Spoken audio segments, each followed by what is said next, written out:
నమస్తే, నా పేరు తేజస్విని. బీసీఎన్ న్యూస్ కి స్వాగతం. ముందుగా ముఖ్యాంశాలు.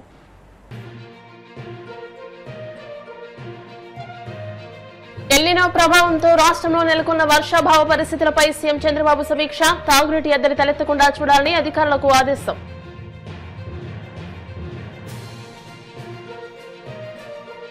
రాష్ట్ర వ్యాప్తంగా తక్కువ ధరలకే బియ్యం విక్రయించే కార్యక్రమానికి శ్రీకారం. తాడేపల్లిగూడెంలో బియ్యం విక్రయాల కౌంటర్ను ప్రారంభించిన ఎమ్మెల్యే బొలిశెట్టి శ్రీనివాస్. జగన్ మానసిక పరిస్థితి రోజు రోజుకు మరింత క్రూరంగా మారుతోందన్న టీడీపీ పోలిట్ బ్యూరో సభ్యుడు వల్లరామయ్య. విచక్షణ లేకుండా నేరస్తులకు కొమ్ము కాస్తున్నారని ధ్వజం.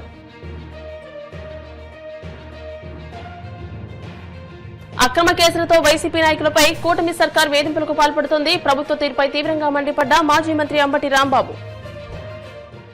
అమరావతి సచివాలయంలోని ఆర్టీజీఎస్ సెంటర్లో వివిధ శాఖల పనితీరుపై ముఖ్యమంత్రి చంద్రబాబు సమీక్ష నిర్వహించారు. ఈ సమీక్షలో రాష్ట్రంలో నెలకొన్న వర్షాభావ పరిస్థితులపై సీఎం సుదీర్ఘంగా చర్చించారు. ఎల్నినో ప్రభావంతో తాగునీటి ఎద్దడి తలెత్తే ప్రమాదం ఉందని, ఈ సమస్యపై అధికారులు ప్రత్యేక దృష్టి సారించాలని ఆదేశించారు. రిజర్వాయర్లలో నీటి లభ్యతను ఎప్పటికప్పుడు గమనిస్తూ తాగునీటి సరఫరాలో ఎలాంటి ఇబ్బందులు రాకుండా చూడాలని అన్నారు. ఎగువ రాష్ట్రాల్లో వర్షాలు కురుస్తున్నందున కృష్ణా బేసిన్లోకి నీటి లభ్యత పెరిగే అవకాశం ఉందని, కృష్ణా గోదావరి నదుల నుంచి వచ్చే వరద జలాలను సద్వినియోగం చేసుకునేలా సమర్థవంతమైన నీటి నిర్వహణ చేపట్టాలని దిశానిర్దేశం చేశారు. పేదవాడిని ఆదుకోవడమే ప్రభుత్వ లక్ష్యమని ప్రభుత్వ విప్ ఎమ్మెల్యే బొలిశెట్టి శ్రీనివాస్ అన్నారు. పశ్చిమ గోదావరి జిల్లా తాడేపల్లిగూడెంలోని ఛాంబర్ ఆఫ్ కామర్స్ ఆధ్వర్యంలో స్టీమ్స్ అమ్మకాల కేంద్రాన్ని ఆయన ప్రారంభించారు. ఈ సందర్భంగా జరిగిన కార్యక్రమానికి ఛాంబర్ ఆఫ్ కామర్స్ అధ్యక్షులు ఈతకోట తాతాజీ అధ్యక్షత వహించారు. ముఖ్య అతిథిగా పాల్గొన్న ఎమ్మెల్యే మాట్లాడుతూ మార్కెట్లో బియ్యం ధరలు పెరుగుతున్న నేపథ్యంలో వాటి వల్ల పేదలు ఇబ్బంది పడకూడదనే ఉద్దేశంతో జిల్లా వ్యాప్తంగా ప్రభుత్వం 110 విక్రయ కేంద్రాలను ఏర్పాటు చేసిందని అన్నారు. 2 రకాల బియ్యాలు ఇక్కడ అందుబాటులో ఉన్నాయని అన్నారు. సూపర్ ఫైన్ రకం కిలో 52 రూపాయలు, మధ్య రకం బియ్యం కిలో 50 రూపాయలకి విక్రయం చేస్తున్నారని తెలియజేశారు. పెట్టే విధంగా 10 రూపాయలు బయట మార్కెట్ కంటే తగ్గించే కార్యక్రమాన్ని రాష్ట్రమంతా నిన్న గౌరవ మనోహర్ గారు అక్కడ మంత్రులందరూ కూడా చేపట్టారు. ఈరోజు అన్ని చోట్ల కూడా ఈ డిపోలు ఓపెన్ చేసే కార్యక్రమం ఏర్పాటు చేశారు. మరి వాళ్ళ ప్రభుత్వం వేసి ప్రతి అడుగు కూడా పేదవాడిని ఆదుకునే విధంగా చేసే కార్యక్రమాన్ని ప్రజలకి అందుబాటులో తీసుకురావాలి. ఏదైతే బియ్యం తక్కువ ధరలో మరి కొన్న బియ్యాన్ని రీసైక్లింగ్కి వాడి జనం తినకుండా దాన్ని అమ్మేస్తారు. కాబట్టి ప్రభుత్వం కొత్తగా ఆలోచన చేసి మనం డైరెక్ట్గా మంచి రైస్నే మనం అమ్మితే బాగుంటుందని ఆలోచన కూడా చేస్తూ ఉన్నారు. ఇవాళ మార్కెట్ రేటు కంటే 10 రూపాయలు తక్కువగా ఆ 10 రూపాయలు ప్రభుత్వం భరించి అన్ని కౌంటర్లోనూ రాష్ట్రం అంతా కూడా 500 రైస్ మిల్ పాయింట్లు పెట్టారు. అదేవిధంగా రైతు బజార్లో 115 చోట్ల అమ్మకం జరుగుతుంది. తాడేపల్లిలో కూడా మనకు రైతు బజార్ ఉంది ఆల్రెడీ, కానీ అక్కడికి ఎవరు వెళ్ళట్లేదని దాన్ని షటిల్ కోర్టుకు వాడుకుంటున్నారు. దాన్ని ఖాళీ చేయించి సెంటర్లో ఉంది కాబట్టి రైతు బజార్గా దాన్ని పునరుద్ధరించడం, ఆ షటిల్ కోర్టుని మనం ఆల్రెడీ ఇండోర్ స్టేడియంలో కట్టాం కాబట్టి అక్కడ షిఫ్ట్ చేద్దామని చెప్పి. ఎందుకంటే రైతు బజార్ ఉంటే అక్కడ కూడా ఈ పాయింట్ ఒకటి మన సెంటర్లో కాలవతలు కూడా అందుబాటులో ఉంటుంది. ఎవరు కొనుక్కోవాలనుకున్నా సరే మధ్యతరగతి కుటుంబాలన్నీ కూడా వాళ్ళ రేషన్ కార్డు మీద 5 కేజీల బియ్యాన్ని 52 రూపాయలకి అందజేసే బాధ్యతను ఈ ప్రభుత్వం తీసుకుంది. రా బియ్యాన్ని 50 రూపాయలు. ఈ యొక్క అవకాశాన్ని మీరు సద్వినియోగం చేసుకోండి. ఏదైతే బయట ఎక్కువ రేటుకి అమ్మేటువంటి ఈ రైస్ని మరి ఈ స్టీమ్ రైస్ బీపీటీలు అన్నీ కూడా మన ప్రభుత్వం ఇవాళ మీకు పేద ప్రజలకి మధ్యతరగతి కుటుంబాలకి ఆదుకునే విధంగా ఎంత బాధ్యత తగ్గినా కుటుంబాన్ని ఖర్చు తగ్గించాలని పనిచేసే ప్రభుత్వం ఇది. మీరు చూస్తూ ఉన్నారు. ఇవాళ మన ప్రభుత్వం వచ్చిన తర్వాత రైతు దగ్గర ధాన్యం కొనడంలో కానీ కొనుగోలు చేసిన ధాన్యం ఎఫ్సీలకు ఇవ్వడం కానీ ఆ బియ్యాన్ని మళ్ళీ మరి ప్రభుత్వం తీసుకుని మళ్ళీ పేద ప్రజలకు ఇచ్చే దాంట్లో పీడిఎస్లో కానీ అన్ని రకాలుగా అన్ని చర్యలు గౌరవ ముఖ్యమంత్రి గారు, నాదెండ్ల మనోహర్ గారు, పవన్ కళ్యాణ్ గారు, లోకేష్ గారు అందరూ కూడా ప్రజలకు మనం ఏం చేయగలం, ఏది బెస్ట్ అనేది గత 5 సంవత్సరాల్లో పరిపాలన లేదు. ఇవాళ మీటింగులు పెట్టి నువ్వు ముఖ్యమంత్రి రిజైన్ చేయి, లేకపోతే ఆయన ఎవరు మన లోకేష్ గారిని రిజైన్ చేయమని చెప్తూ ఉన్నారు. మీ సమయంలో డిఎస్సి పెట్టి ఉద్యోగాలు ఇవ్వలేదు. ఇవాళ 16,500 ఉద్యోగాలు ఈ ప్రభుత్వం కల్పిస్తే మీరు డిమాండ్ చేయమనే హక్కు మీకు లేదని మీకు తెలియజేస్తూ ఉన్నా. మీరు ఏ మొగబెట్టి డిమాండ్ చేయమని మీరు ఎప్పుడు కేకేయలేదు. 16,000 కుటుంబాలను ఆదుకున్న ప్రభుత్వం 16,500 మందికి ఉద్యోగాలు ఇచ్చిన ప్రభుత్వాన్ని విమర్శించడం సరికాదు. మళ్ళీ డిఎస్సి రెండోసారి కూడా పిలిచి మళ్ళీ ఇంకొక 15,000 16,000 ఉద్యోగాలు ఈ ప్రభుత్వం ఇవ్వబోతూ ఉంది. మీరు ఏం ఆపినా ప్రజలకు ఏదైతే మంచి చేయాలనుకున్న కార్యక్రమం అనేది కూడా మీరు ఆపలేరనే విషయాన్ని మీకు తెలియజేస్తూ ఉన్నా. ఇవాళ మంచి జరిగినప్పుడు సంతోషించాలి, ప్రతిపక్ష పాత్ర పోషించండి, ఇక్కడ పొరపాటు జరిగినప్పుడు దాన్ని నిలదీసి అడగండి. అంతేగాని ప్రతి దానికి రప్చర్ చేసి మంచి జరిగిన చెడ్డ జరిగిన రోడ్డు రావాలి. ఇక్కడికి ప్రతి కుటుంబానికి కూడా నెలకి 5 కేజీలు చొప్పున ఇవ్వడం జరుగుద్ది. ఏంటంటే దీనికి అందరూ కూడా ట్రేడర్స్ అందరూ కూడా నష్టానికి తీసుకుని వాళ్ళందరూ కూడా ఒక సర్వీస్ మోటో తోటి గవర్నమెంట్ నిత్యావసర వస్తువులు పెరిగాయని చెప్పి ఈ కౌంటర్స్ ఏర్పాటు చేయడం జరిగింది. మరి ఈ కౌంటర్స్కి ఏర్పాటు చేయడానికి మన ముఖ్య అతిథిగా వచ్చేసినటువంటి మన గౌరవ శాసనసభ్యులు బొలిశెట్టి శ్రీనివాస్ గారికి, అదేవిధంగా ఛాంబర్ అధ్యక్షులు తాదాజీ గారికి, వేదిక ఉన్నటువంటి మొత్తం ట్రేడర్స్కి, అదేవిధంగా కూటమి నాయకులందరూ కూడా నమస్కారం. ఇదే విధంగా ఈ కౌంటరు ఇక్కడ ఒకటి, అదేవిధంగా రైస్ మిల్లర్స్ కూడా అసోసియేషన్ హాల్లో కూడా ఏర్పాటు చేయడం జరుగుద్ది.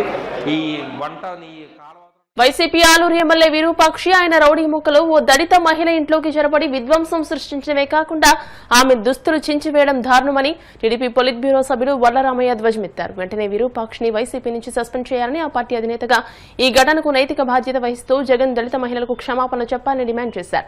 మంగళగిరిలోని టీడీపీ కేంద్ర కార్యాలయంలో ఆయన మీడియాతో మాట్లాడారు. జగన్ మానసిక పరిస్థితి రోజురోజుకు మరింత క్రూరంగా మారిపోతుందని వల్లరామయ్య ఆగ్రహం వ్యక్తం చేశారు. ఈ కుటుంబం తెలుగుదేశం పార్టీకి స్టాంచ్ ఫాలోయర్స్.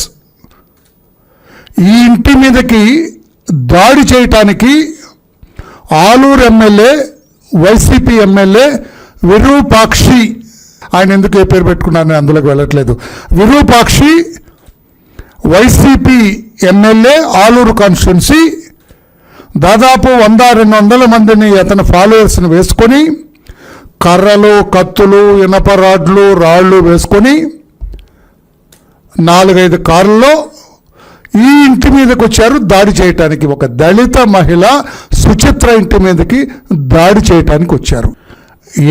నీ మొగుడు నాగరాజు, అంటే నాగరాజును కూడా కొట్టాలని ఉద్దేశంతో వచ్చారు. పాపం గౌరవ ఎమ్మెల్యే గారు అంతమందిని వేసుకొని ఇష్టం వచ్చినట్లుగా దీనికి ఏమి సమాధానం చెబుతారని నేను అడుగుతున్నా. గౌరవ జగన్ ఆయనే చెప్పాలి, ఎందుకంటే ఆ పార్టీ అధ్యక్షుడు ఆయన.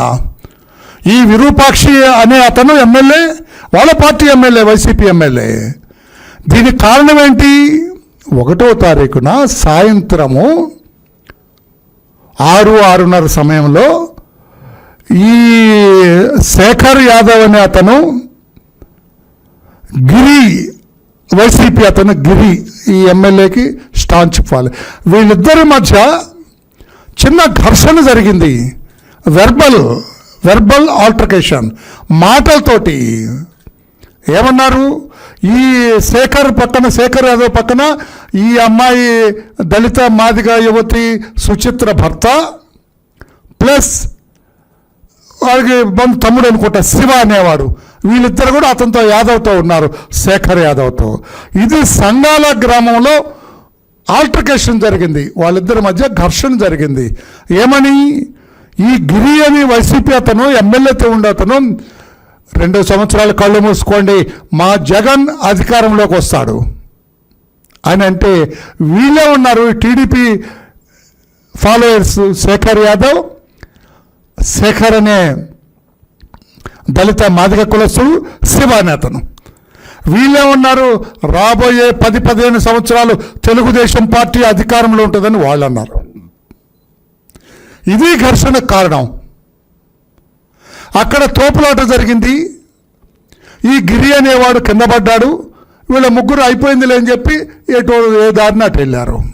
అప్పుడు గిరి అనేవాడు వైసీపీ అతను ఎమ్మెల్యేకి ఫోన్ చేశాడు, అన్నా ఈ టీడీపీ వాళ్ళు శేఖర్ యాదవ్, ఆ మాదిగోడు నాగరాజు అండ్ శివ, వీళ్ళు నన్ను తోసేశారన్నా, నన్ను కొట్టారని చెప్పి ఎమ్మెల్యే చెబితే, ఉండు నేను వస్తున్నానని చెప్పి ఆయన 100-200 మందిని ఆయన ఫాలోవర్స్ని వేసుకొని 4 కార్లు వేసుకొని కర్రలు, కత్తులు, ఇనపరాడ్లు, రాళ్ళు వేసుకొని సంగాల గ్రామానికి వచ్చారు. అక్కడి శేఖర్ యాదవ్ దొరికాడు, అతన్ని ఇష్టం వచ్చినట్టు ఇనపరాడ్లతో కొట్టారు. ఇందాక చూపించాను, ఇంజోడు, అతన్ని తలబాలు కొట్టారు. అతను సీరియస్గా ఉన్నాడు. ఇప్పుడు అతన్ని బళ్ళారి హాస్పిటల్కి చావు బతుకుల్లో ఉన్నాడు. అతను శేఖర్ యాదవ్ బళ్ళారి ఆసుపత్రికి తీసుకెళ్లారు. అతన్ని ఇష్టం వచ్చినట్టు కొట్టి చచ్చిపోయాడని అక్కడ పడేసి, అప్పుడు గిరి చెప్పాడు, వీడే కాదనా నాగరాజు, శివనే మాదిరి నా కొడుకులు కూడా ఉన్నారు, వాళ్ళు ఉన్నారు, వాళ్ళు నేమకల్లు గ్రామం అంటే పదండి వాళ్ళని కూడా వేసేద్దామని MLA he has led the team, వాళ్ళ ఫాలోవర్స్ అందరిని కూడా ఆ గ్రామానికి తీసుకొచ్చాడు. ఆ సుచిత్ర ఇంటి మీద పడ్డాడు, దళిత మాదిగ సుచిత్ర ఇంటి మీద పడ్డారు. ఆ అమ్మాయి ఒక్కతే ఉంది, కాళ్ళు పట్టుకుంది, ఎమ్మెల్యే కాళ్ళు పట్టుకుంది ఆ అమ్మాయి. ఇప్పుడు కాసేపు ప్రకటనలు.